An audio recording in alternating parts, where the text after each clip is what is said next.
হঠাৎ ৰাস্তাত দুৰ্ঘটনাত পতিত হৈছে উৰিয়াম ঘাটৰ পৰা পলায়ন কৰা হায়াতুল্লাহ নামৰ এজন ব্যক্তিৰ বাহন। হায়াতুল্লাহ উৰিয়াম ঘাটৰ পৰা পলায়ন কৰিছিল। উৰিয়াম ঘাটত তেওঁ ইমান দিনে দখল কৰি ঘৰ নিৰ্মাণ কৰিছিল, খেতি কৰিছিল, কিন্তু প্ৰশাসনে যেতিয়া নটিচ প্ৰেৰণ কৰিলে তাৰ পিছতে নিজৰ সামগ্ৰীসমূহ লৈ মৈৰাবাৰীলৈ পলাই আহি আছিল আৰু সেইটো সময়তে পথত দুৰ্ঘটনাত পতিত হয় হায়াতুল্লাহৰ বাহন। হায়াতুল্লাহৰ গাড়ী বাগৰি পৰে আৰু লগে লগে হায়াতুল্লাহে আল্লাহু আকবৰ ধ্বনিও দিয়া শুনিবলৈ পোৱা যায়। আমি আপোনালোকৰ বাবে লৈ আহিছোঁ মৈৰাবাৰীৰ পৰা এটা ডাঙৰ খবৰ। মৈৰাবাৰীত হঠাৎ বাগৰি পৰিছে হায়াতুল্লাহৰ বাহন।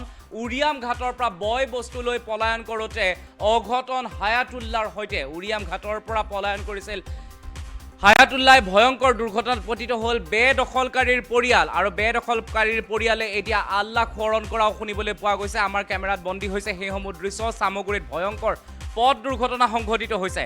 চামগুৰিত ভয়ংকৰ পথ দুৰ্ঘটনা সংঘটিত হোৱাৰ খবৰ লাভ কৰা হৈছে।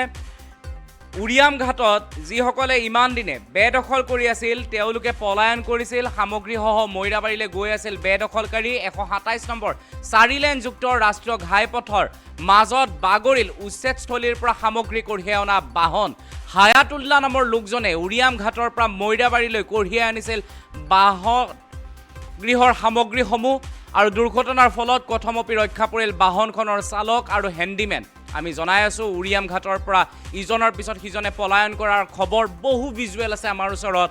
দিনৰ ভাগত পলায়ন কৰা, নিশাৰ ভাগত পলায়ন কৰা, তাৰপিছত আজি দিনৰ ভাগতো পলায়ন কৰা বিভিন্ন বাহন আমি আপোনালোকক দেখুৱাম, যিসমূহ বাহন শাৰী পাতি উৰিয়াম ঘাটৰ পৰা বয় বস্তু লৈ ওলাই আহিছিল আৰু তাৰপিছতে এক ভয়ংকৰ পথ দুৰ্ঘটনা সংঘটিত হয় বেদখলকাৰীৰ পৰিয়ালৰ সৈতে। চামগুৰিত ভয়ংকৰ পথ দুৰ্ঘটনা সংঘটিত হৈছে। চামগুৰিৰ ভয়ংকৰ পথ দুৰ্ঘটনাৰ ভিজুৱেল আমাৰ সৈতে আছে। মই পিছাৰক অনুৰোধ কৰিম তেওঁলোকে ভিজুৱেলসমূহ দেখুৱাওক এবাৰ। অতি ভয়ংকৰ দুৰ্ঘটনা সংঘটিত হৈছে 127 নম্বৰ 4 লেনযুক্ত ৰাষ্ট্ৰীয় ঘাইপথত এই ভয়ংকৰ পথ দুৰ্ঘটনা সংঘটিত হৈছে। আমি দেখুৱাইছোঁ এয়া বাহন বাগৰি পৰিছে আৰু এই বাহনৰ ভিতৰত কি কি সামগ্ৰী আছিল এবাৰ ভালদৰে চাওক।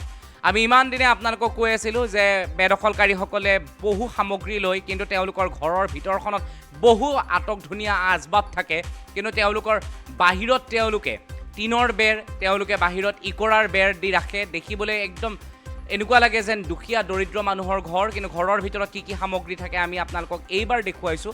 হঠাৎ বাগৰি পৰিছে এয়া হায়াতুল্লাহৰ বাহনখন আৰু হায়াতুল্লাহৰ যিখন বাহন বাগৰি পৰিছে তাৰপিছতে বহু সামগ্ৰী দেখিবলৈ পোৱা গৈছে। এইসমূহ সামগ্ৰী লৈ হায়াতুল্লাহ মৈৰাবাৰীলৈ গৈ আছিল আৰু মৈৰাবাৰীলৈ গৈ থকাৰ সময়তে এয়া বাগৰি পৰিছে বেদখলকাৰীৰ বাহন। আৰু উৰিয়াম ঘাটত ইমান দিনে তেওঁলোকে ঘৰ সাজি আছিল, খেতি কৰি আছিল, খেতিৰ সামগ্ৰীসমূহ বিভিন্ন সামগ্ৰী, ঘৰৰ ভিতৰৰ বস্তু, ৱাৰ্ড্ৰপ, কাৰ্পেট এই সকলোবোৰ লৈ তেওঁলোকে পলায়ন কৰিছিল। তেওঁলোক গৈ আছিল মৈৰাবাৰীলৈ আৰু গৈ থকাৰ সময়তে তেওঁলোকে এক ভয়ংকৰ পথ দুৰ্ঘটনাত পতিত হয়। দুৰ্ঘটনাত পতিত এয়া বেদখলকাৰীৰ পৰিয়াল। ভয়ংকৰ দুৰ্ঘটনাত পতিত হৈছে বেদখলকাৰীৰ পৰিয়াল আৰু ৰাষ্ট্ৰীয় ঘাইপথৰ মাজত বাগৰি পৰিছে উচ্ছেদস্থলীৰ পৰা কঢ়িয়াই অনা এইসমূহ সামগ্ৰী। দৃশ্য দেখুৱাই আছোঁ।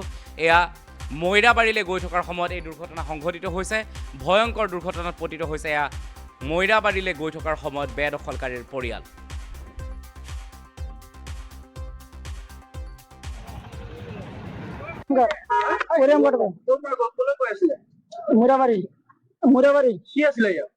ঘৰৰ সামান আছিলে মৈৰাবাৰী নি আছিলে।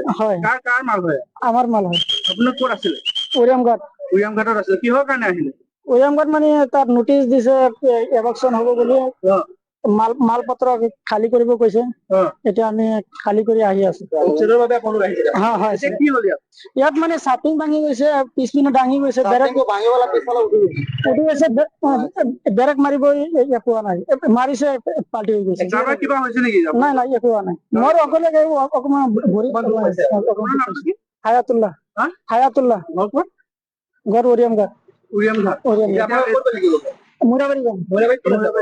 মৈৰাবাৰী আমাৰ ইয়াত পেহীহঁতৰ ঘৰ আছে। উৰিয়াম ঘাট এভাকচন হ'ব, নটিচ দিছে, সেইটো কাৰণে গুচি আহিলো।